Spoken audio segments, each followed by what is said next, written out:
तो दोस्तों हम हो गए हैं तैयार और हमारा इवनिंग सफारी है। तो हमें 2 बजे ताला गेट पर पहुंचना है और जो यहाँ से लगभग 3 किलोमीटर के आसपास में है। हमने नज़दीक ही एक होम स्टे लिया हुआ है।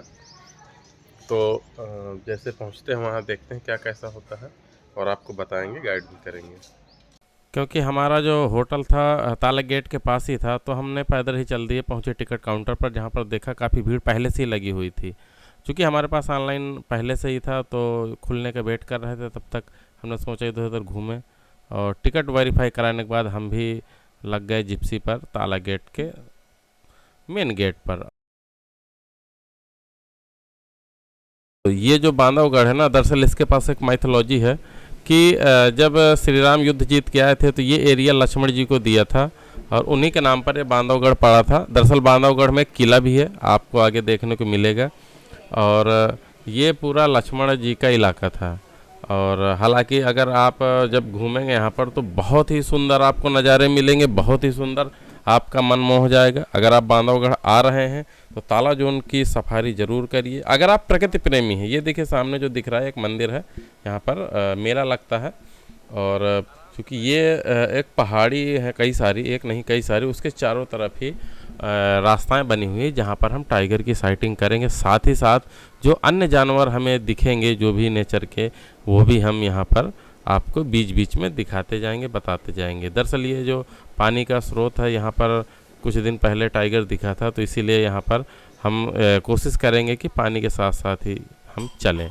साथ ही हमें जंगली सूअर देखने को मिला और ये भी काफ़ी दूर था, लेकिन आपको काफ़ी अच्छा व्यू आ रहा होगा।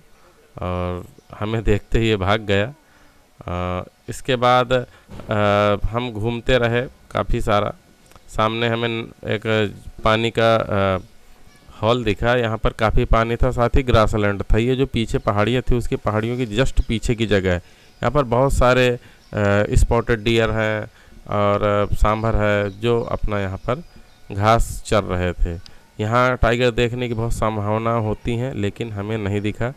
और कहते हैं कि अगर हम किसी चीज़ को दिल में बिठा लेते हैं तो वो चीज़ बहुत पसंद आती है। तो हमारा लक्ष्य ये था कि टाइगर देखना, तो हमारा पूरा मन यही था कि हमें कब टाइगर दिख जाए, कहाँ पर दिख जाए। हमें बार बार चीतल या हिरन दिख रहे थे और काफ़ी सारी यहाँ पर संख्या है। आपको हर 10 कदम पर, 100 कदम पर आपको यहाँ पर हिरन आपको दिख जाएंगे। साथ ही साथ यहाँ पर जैसा इसके आगे एक वीडियो में है, आपको मिल जाएगा कि हमें हाथियों ने कैसे भगाया था, वो मॉर्निंग का है, तो इसी के आगे वीडियो इसका भी रहेगा। और अगर आप जब आएंगे ना, तो आपको मतलब ये जगह किसी भी हालत में निराश नहीं करेगी। चारों तरफ ऊंचे ऊंचे वृक्ष हरे और साथ ही पहाड़ियाँ, और जो ग्रासलैंड यहाँ के हैं बहुत ही खूबसूरत हैं।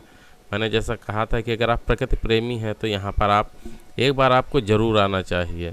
और दरअसल जो इवनिंग सफारी है वो लगभग 6 बजे क्लोज हो जाती है। और हम पूरे जंगल में कई बार इधर उधर घूमे, लेकिन जो चीज़ें थी, टाइगर था, वो हमें नहीं दिख रहा था।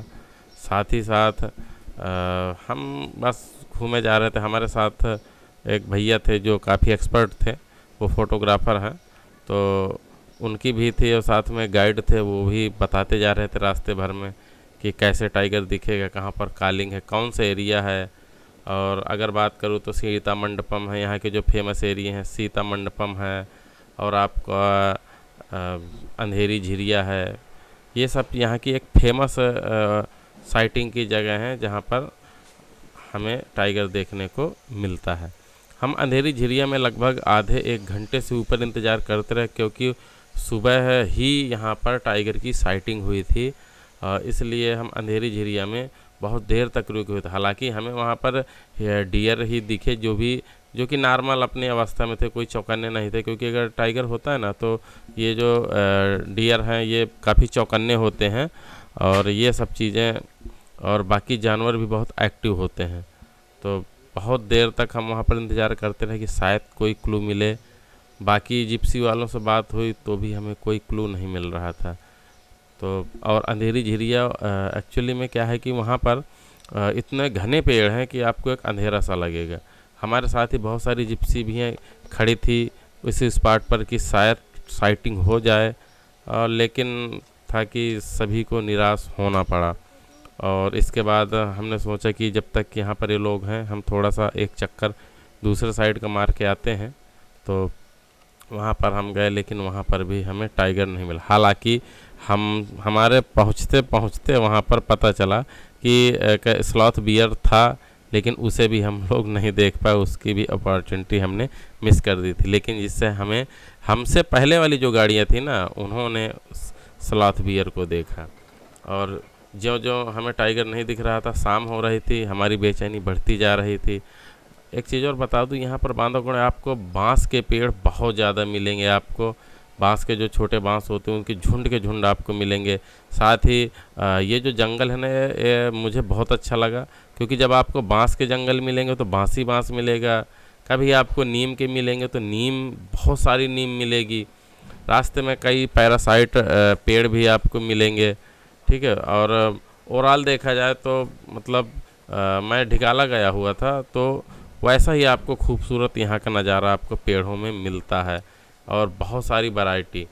हम ये जो आपको बाउंड्री दिख रही है, ये कोर और बफर को अलग करता है, यानी कि उसके दूसरे साइड गांव है जो बफर एरिया आता है पनपथा का, और इस साइड ये जो जिसमें रास्ते में हम चल रहे हैं ये कोर एरिया है। टाइगर जो है ना, इसको क्रॉस करके बफर एरिया में जाकर वहाँ पर जानवरों को मार देता है, किसानों के जानवरों को, और ये घटनाएं होती रहती है। हालांकि सरकार की तरफ से उनको मुआवजा भी मिलता है। रास्ते में हमें बहुत सारे घर दिखे, खेत दिखे जहाँ पर लोग काम कर रहे थे। अब बताइए कि एक साइड टाइगर का कोर इलाका, दूसरे साइड बफर जोन में लोग काम कर रहे हैं। तो काफ़ी मुझे अजीब सा लगा। जैसे यही घर देखिए, ये एकदम कोर एरिया से जुड़ा हुआ है, एकदम कोर एरिया से जुड़ा हुआ है। तो ये मंकी यहाँ पर भी बैठा था। हम टाइगर देखने के लिए काफ़ी बेचैन थे, और हालांकि इससे पहले जितनी 2 सफारी हुई हैं तो हमें टाइगर दिखा है। यहाँ पर ये बेचारा सांभर भी अपना घास चर रहा था, कोई एक्टिविटी नहीं थी। हमें मोर अपना नाच रहे हैं, ठीक है, लेकिन जिसके लिए हम आए थे वो तो कहीं दूर दूर तक ही नहीं दिख रहा था। ना तो कोई अलार्म कॉल हमें दिख रही थी, ना ही और कुछ, ना ही कोई साइन, और ख़ास बात कि किसी जिप्सी को नहीं हमें टाइगर आज के दिन दिखा था। सब लोग बेचैन थे और हमारी भी उत्सुकता बढ़ती जा रही, क्योंकि जो समय बीतता जा रहा था, अंधेरा होने को चला था, तो हमें लगता था कि हमारी ये जो टाइगर सफारी है ये एकदम बेकार जाएगी। और लगभग 5:30 बज चुका था, और ये था कि अब आधे घंटे में हमें क्या ही दिखेगा। और ऐसा करते हुए बहुत देर तक इधर उधर देख रहे थे, कई जगह रुक रुक के भी हमने देखा, और लेकिन कोई क्लू नहीं मिल रहा था। लेकिन तभी अचानक एक जो एक जिप्सी आई, उसने थोड़ा सा इशारा किया कि टाइगर उधर हो सकता है। और चूँकि टाइम एकदम लास्ट हो रहा था, एकदम यह मानिए कि 6 बजने वाले ही थे, 10 मिनट का टाइम था, तभी जिप्सी हम काफ़ी तेज़ी से लेकर वहाँ तक गए। तभी दिखा कि एक टाइगर जो बांस के पेड़ों के झुंड के पीछे था वो घात लगाया बैठा था। एक्चुअली ये टाइगर का बच्चा था, ये मेल टाइगर नहीं था बड़ा, ये उसके बच्चे थे। तो उसी में एक बच्चा, ये हिरन जो थे, डियर, उनको ये किल करने की कोशिश कर रहा था कि शायद किल कर सके। तो हालांकि बहुत सारी जिप्सी आ गई थी और सब एकदम क्लोज होने की पोजीशन में थे। ये एकदम उस पर निशाना लगाए हुए था कि बस इसको किल कर देगा, लेकिन उसकी बेचारे की हिम्मत नहीं पड़ रही थी। अंधेरा हो गया था, क्लिप आपको सही साफ ना दिखाई दे, और उधर हिरन थे 2, तो उन्हीं पर एक घात लगाया था। लेकिन किस्मत फिर भी हमारी यहाँ पर कि जिप्सी हमें वापस लाना पड़ा, क्योंकि 6 बज गया था, और 6 बजे के पहले अलाउ नहीं होता कि आप जंगल पर रुकें, और हमारे एक किल अधूरा ही देखने को रह गया।